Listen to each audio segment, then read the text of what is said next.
একটি ছোট্ট গ্রামের মেয়ে করলো এমন এক কাজ যা ভারতের কৃষকদের ভবিষ্যৎ বদলে দিল। এই মেয়েটির নাম পূজা পাল, যার বাড়ি ইউপির একটি ছোট্ট গ্রামে। তার বয়স মাত্র 17।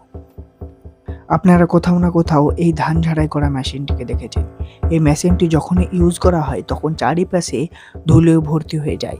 এটার জন্য মানুষ ঠিকভাবে শাসন নিতে পারে না। একদিন পূজা যখন স্কুল যায় তখন সে দেখতে পায় তার স্কুলের পাশে এই ধান ঝাড়াই করা মেশিনের মাধ্যমে ধান ঝাড়াই করা হচ্ছে এবং চারপাশটা ধুলোয় কেমন যেন ভর্তি হয়ে গেছে। কেউ ঠিকভাবে শাসন নিতে পারছে না। তখন পূজা তার মাস্টারমশাইকে জিজ্ঞেস করে, এই ধুলোকে থামানোর কোনো ব্যবস্থা আছে কি? তখন মাস্টারমশাই বলে, না, এটা সম্ভব না। তখন পূজা বাড়ি গিয়ে সেই ব্যাপারে চিন্তা করতে থাকে। 3টে ফ্যান এবং আরও কিছু সামগ্রী দিয়ে সে বানালো এমন এক মেশিন যা এই মেশিন থেকে নির্গত ধুলোটাকে আলাদা করে সঞ্চয় করে জমিয়ে রাখবে।